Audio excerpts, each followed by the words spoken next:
Hi, welcome to Bruce's Garage. I'm Bruce, and this is my garage. Are you interested in polishing your car for the first time but are scared? You're afraid of damaging the paint? You don't know where to begin?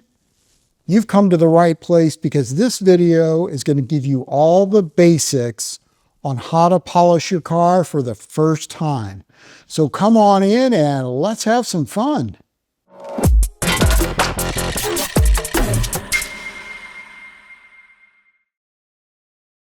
Well, thanks for joining me today in the garage to talk about polishing.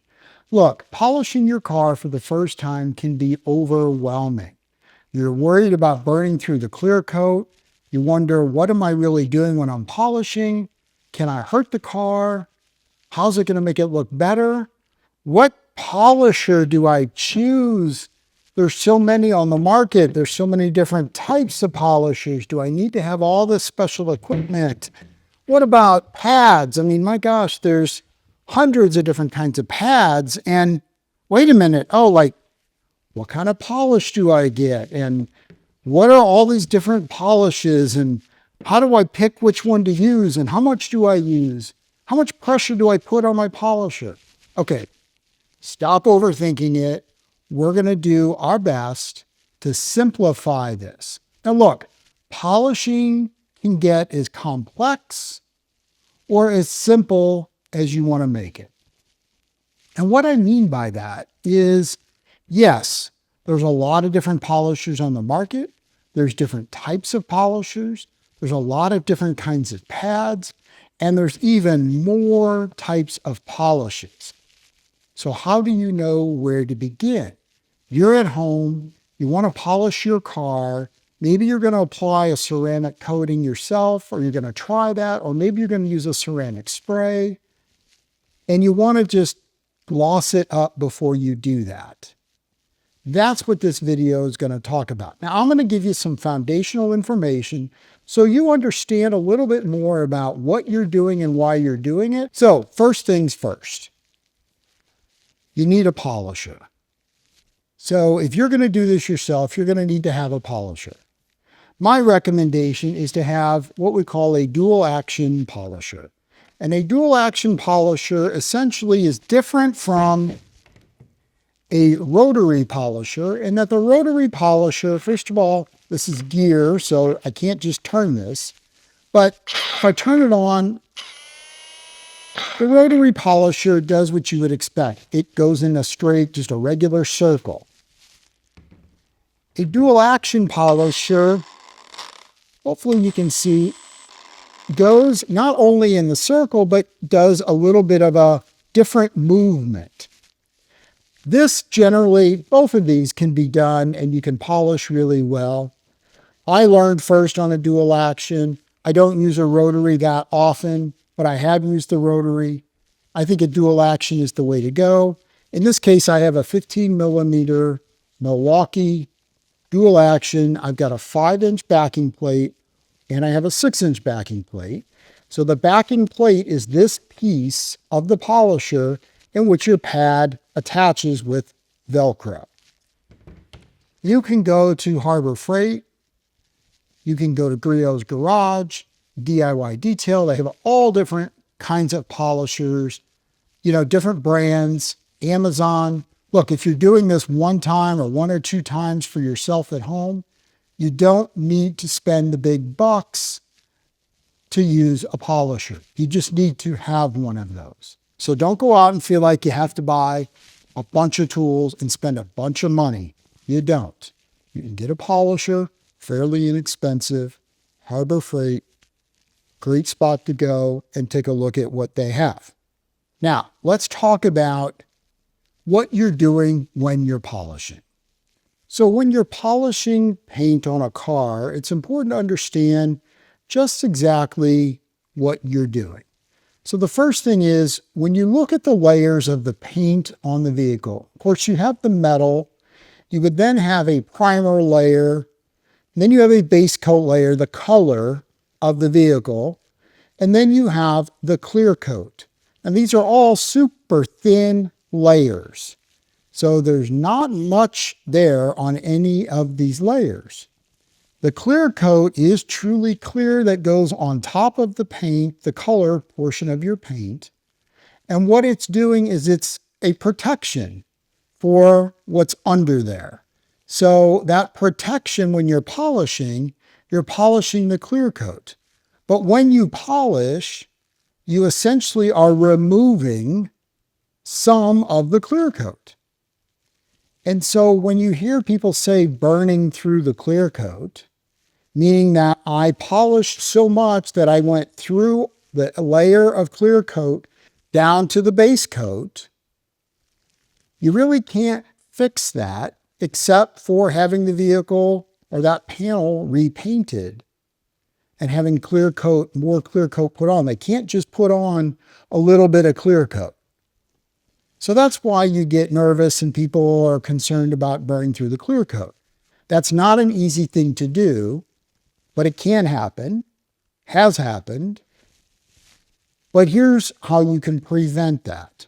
So you prevent that by, number one, using the right equipment. Number two, not sitting with your polisher, whatever kind you're using, in one spot for more than a few seconds. Number three, don't put tons of pressure on one spot and just keep going away at a super fast speed. You will eventually burn through the clear coat. But if you follow the process that I will talk you through as well as demonstrate for you, you will be okay, because we're not really doing a major, what you might hear called a paint correction. And when you're doing any type of enhancement or even paint correction, what you're doing is you're trying to remove some blemishes that are on the surface of the clear coat. Those blemishes could be minor scratches that are not through the clear coat, because if they're through the clear coat, you cannot polish those out. It has to be painted. So if it's not through the clear coat, then what you're doing is essentially you're removing clear coat around that scratch, around that imperfection, to bring the clear coat level with that scratch, which then allows the light to reflect and the paint now looks super shiny. When you begin to chase perfection is, number one, when you're going to spend a ton of time. And number two, you will take off a lot of clear coat.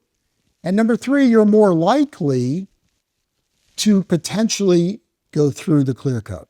And even if you don't go through the clear coat, every time that you take off clear coat, it can't be added. And so if that car needs to be polished again in the future, you're reducing the amount of clear coat that exists. So hopefully that gives you a little bit of an idea when we talk about the different layers of paint, as well as what the clear coat is. Now let's talk about how we pick what pads and polishes we're going to use to polish your vehicle. So let's briefly just talk about the different kinds of pads available to you. So of course, there's different kinds of pads that are based on size, right? So different size pads. Typically you can see those in 1 inch, 2 inch, 3 inch, 5 inch, 6 inch pads, and they make bigger. But also different types of material. So you'll have foam pads like these, foam pads, foam pad, and then you have other types of materials like these that are microfiber. You can have wool pads. So there's different type of surface and different foam. And the difference is, besides the size, is that if you have different pads, for example, these two pads, I can feel this pad when I press on this foam is much more rigid. I can feel it being just firmer than this pad. This pad is from Rupes, and it's a fine, what they call a fine pad. So it has some cutting ability, meaning it will do some correction, but it can also be used for finishing or the polish step versus the cutting step, which is when we're trying to correct. Or you might hear polish versus compound. A compound typically has more abrasives in it to help correct or enhance the paint, whereas a polish has fewer abrasives and is more around bringing gloss to the surface. So a great place to start with a polish, if you've not done this before, is DIY Detail Gold Standard Polish. Now, why do I mention this? And this is a little bit different kind of polish. And the reason I mention that is because you'll notice it's got a spray head on here. And it's the only polish on my table that has a spray head. So you actually spray this on the pad versus putting a pea-sized spots on the pad, which you'll see again when I demo and actually do this for you. But that's one difference in this. The other thing is that this polish is kind of built for that minor cutting, so it will help get some of the imperfections out, but also brings together a lot of shine. Most of the polishes that you'll see on the front usually will have a scale of some sort that will show you, for example, its cutting ability as well as its polish. So for example, on this one, which is Micro Cut by Kochemi, it has cut and it goes from 0 to 9, meaning 9 is the most cut, 0 is the least. This happens to be a cut of 3. And the gloss scale goes from 0 to 9, and this is a 9 on the gloss scale. If we flip over to their heavy cut compound, it is a cut of 9 and a gloss of 6. So often if you're using a heavier cut, you will follow that up with a second step. You'll hear sometimes a 2-step polish. And that's to bring up that gloss and remove any hazing or anything that sometimes occurs with the heavier cut polishes. Now, I know I mentioned to you I washed the car. I do want to talk briefly about the importance of preparation before you go right into polishing. So, of course, we wash the car completely, preferably in a nice decontamination if it hasn't been maintained, which we did. Following the washing of the vehicle, then I went ahead and I used DIY Detail Iron Remover with the synthetic clay towel on the surface with the iron remover and some leftover soap as well, which again gave me lubrication. I was able to do that both mechanical and chemical decontamination of the painted surface simultaneously. Now that saved me some time, plus I am going to coat the vehicle when I'm done, and so I did want to have the surface prepared. But the reason you also want to clay and wash the vehicle is that, or do the mechanical and chemical decontamination, and the mechanical in particular, because the last thing you want to do is be polishing with any foreign stuff on the surface, right? So if there's some micro dirt particles or even visible dirt, then what I'm doing is I'm actually pushing those into the surface and scratching the surface as part of my paint enhancement, which would not be much of an enhancement. Therefore, it is important that you have that vehicle prepared appropriately before you polish. Typically, and you'll see me today, when we do this quick enhancement, I'm going to use very little pressure on the pad because I don't need pressure. So I'm going to allow the machine, the 5 or 6 pounds of the machine, to be the weight on the pad. I will use very little pressure. If there was a lot of correction to do, I may use more pressure. So I'm introducing that variable. All right, so we are going to go ahead and start polishing. I'm going to use the hood right here just because it's an easy spot to give you a demo. I'm using, again, micro cut from Koshemi. This has a cut of 3 and a gloss of 9. First of all, one of the things you always want to do is make sure you always shake up your polish. Whether you're using a spray polish like DIY Detail, Gold Standard Polish, any other polish, make sure that you're shaking it up, because as these sit, the contents can separate. So the emulsion or those oils that are in there, as well as the abrasives, you want to make sure you shake it up well. Now, I've got 6 pads laid out here just to give you an idea of the size of space that we should be working in on one time that we're polishing. Before we add more polish to the pad, we're going to do about 6 pad width. So this gives you a visual. So in this case, it's probably 4 or 5 groupings, probably 5 or 6 actually, that I'll do on this hood. And I'll break up the hood. This is a fairly small hood, but this is about the size of space you want to be working on. I am using the Rupes pads. I'm using a white pad, which is a very soft foam pad. And I'm going to put some polish on the pad.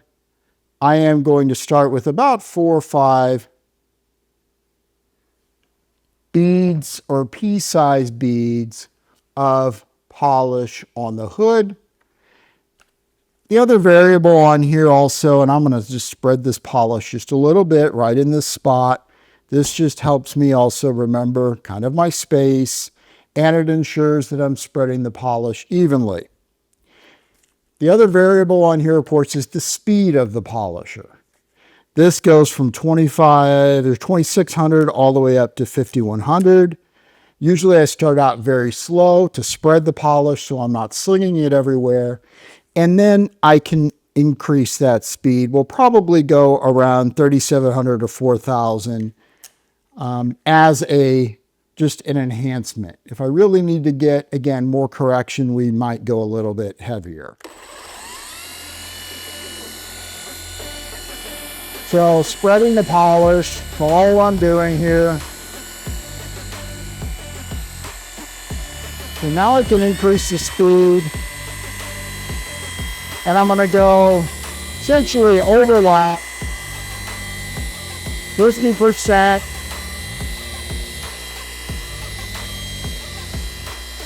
Then I'm going to go back long ways. Then very little pressure, really no pressure. Move it along.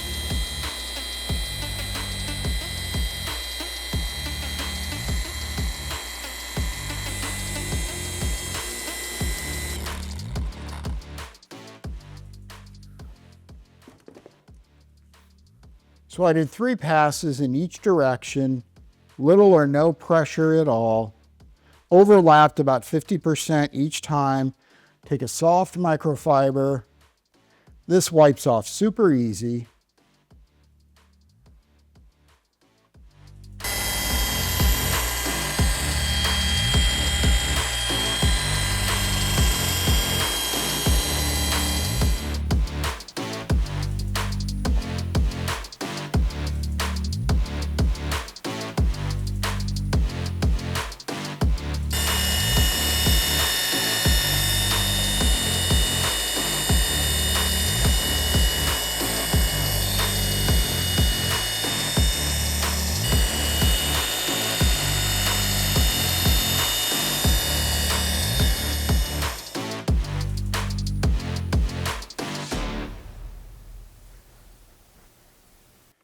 All right, so I have done about half of the hood, and I wanted to show you the pad, and you can see the accumulation of some of the polish on the pad.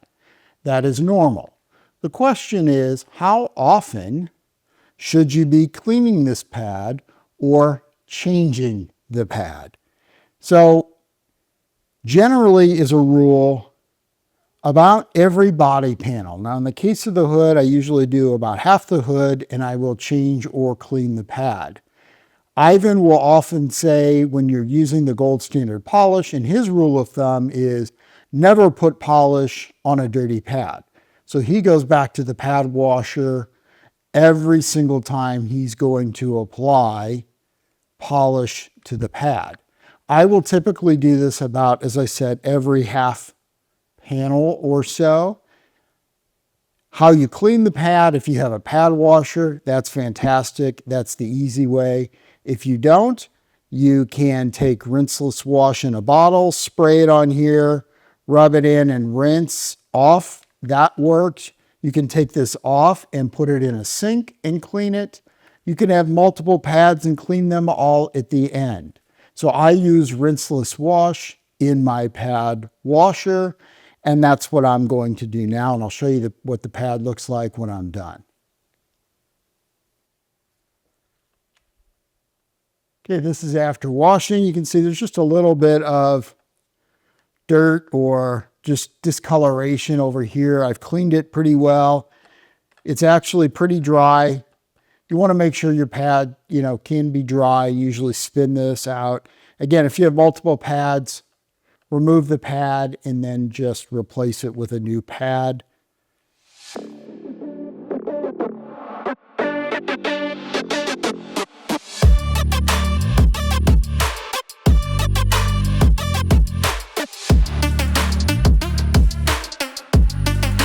So now I'm going to start working on the door. It's a little bit different surface because it's a vertical surface. There's not a lot of curves in it. There's a little bit up here. And again, you could, if you had a 3-inch, you could do the 3-inch up here. But I'm going to use my 5-inch and just show you that. Really, it's very simple. Instead of the polisher being down, we're holding it in this direction. And again, working it in this manner.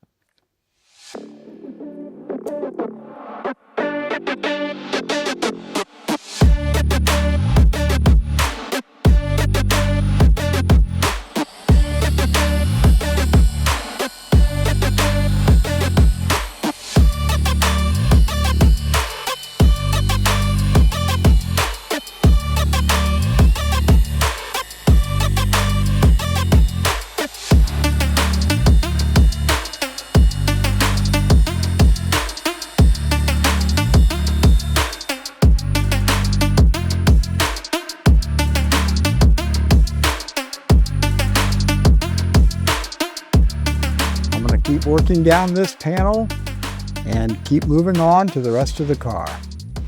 My hope is now that you've seen the car, I want to show you just how good it looks with a very quick one-step light polish using a very soft pad.